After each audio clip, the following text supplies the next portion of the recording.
2001-এ বিএনপির ইস্তাহারে 1 নম্বর শর্ত তারা পালন করতে পারেনি।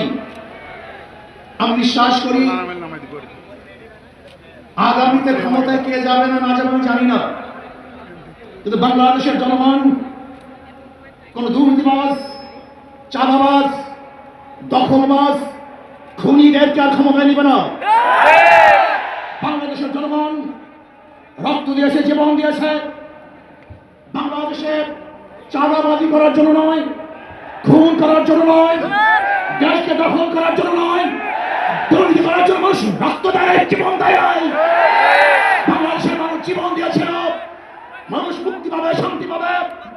আমার গরিব দুঃখী মানুষ ক্ষুধার্ত থাকবে না, বাংলাদেশের একজন মানুষ খোলা আকাশের নিচে থাকবে না, বাংলাদেশের একজন গরিব বস্ত্রহীন থাকবে না, আমার বাংলাদেশের কোন মানুষ গুম হবে না, খুন হবে না, বাংলাদেশের কোন ব্যবসায়ীকে চাঁদা দিতে হবে না, বাংলাদেশের প্রত্যেক নাগরিক অধিকার বাস্তবায়ন হবে, তারা শান্তিতে বসবাস করতে পারবে, নির্বিঘ্নে ঘুমাতে পারবে, আমার মা বোনরা ইজ্জত দিয়ে রাস্তায় চলাফেরা করতে পারবে। বাংলাদেশের মসজিদ থাকবে, মাদ্রাসা থাকবে, দাড়ি থাকবে, টুপি থাকবে, দাড়ি পরে কেউ আক্রমণ করতে পারবে না, টুপিকে ছিনিয়ে কেউ নিতে পারবে না, ইসলামের বাইরে কেউ আইন পাস করতে পারবে না। একটা মানুষ জীবন দিয়েছিল, রক্ত দিয়েছিল, দ্বিতীয়বার দাড়ি টানবে এই দৃশ্য দেখার জন্য মানুষ রক্ত দেয় নাই। মৌলবাদীর বিরুদ্ধে আঙ্গুল তুলবে, মোল্লা বলে গালি দিবে, আজকে টুপি দাড়িওয়ালাদের ক্ষমতায় যেতে দেবে না এই স্লোগান শোনার জন্য মানুষ রক্ত দেয় নাই। এই দৃশ্য দেখার জন্য বুকের তাজা রক্ত জমিনে ঢেলে দিয়ে মানুষ শাহাদাত বরণ করে নাই। কারণ বাংলাদেশের মানুষ শাহাদাত বরণ করেছিল এই জাতিকে মুক্তি দেওয়ার জন্য, কোরআন ও সুন্নাহর আইন বাস্তবায়ন করার জন্য। বাংলাদেশের মানুষ ওই ভারতের গোলামি করার জন্য রক্ত দেয় নাই।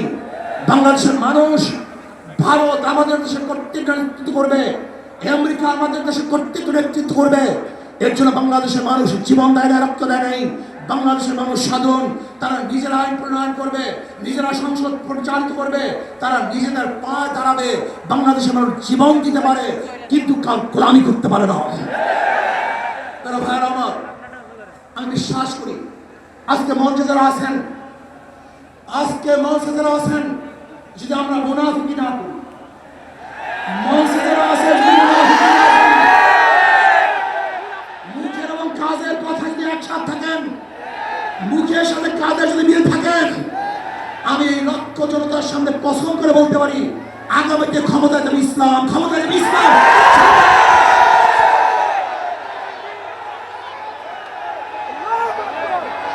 কিন্তু খবরদার যদি মুনাফিকি করি, তাহলে এদেশের মানুষ সচেতন হয়েছে, এদেশের মানুষ সব জ্ঞানী হয়ে গেছে।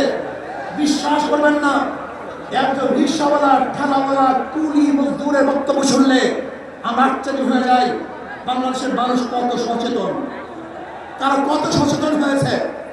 যদি আমরা মুনাফিকি না করি, যদি আমরা ঐক্যবদ্ধ থাকি, বাংলাদেশে একটা বাক্স ইসলামের নামে দিতে পারি।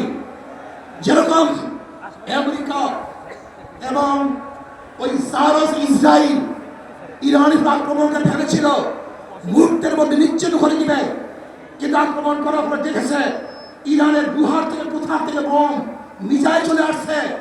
আমেরিকা এবং ইসরায়েল যেরকম অনুভব করতে পারে নাই, বাংলাদেশের বুকে যদি একটা বাক্স দেওয়া হয়, বাংলাদেশের ঘরের থেকে এমন মিসাইল বের হবে, এমন বোমা বের হবে, গোটা বাংলাদেশ থেকে, গোটা দুনিয়া থেকে ইসলামের দুশ্মনদের ধ্বংস করবে ইনশাআল্লাহ।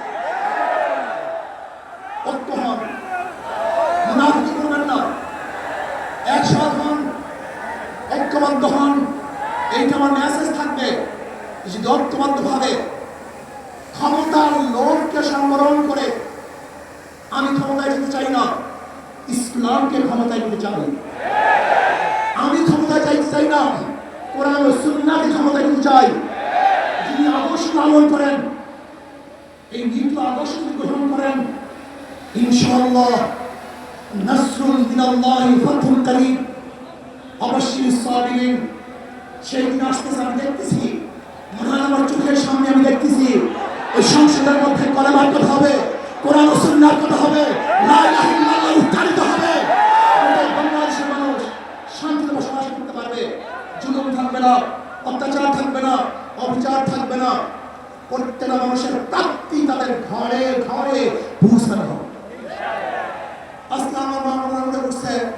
ইসলাম ক্ষমতা আসলে আমাদের অবস্থাটা কি হবে?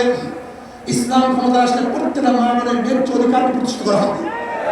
ইসলাম ক্ষমতা আসলে আগামী 5-10 বছরের মধ্যে সমস্ত গরিবরা গরিব কৃষিকের উপরে চলে যাবে।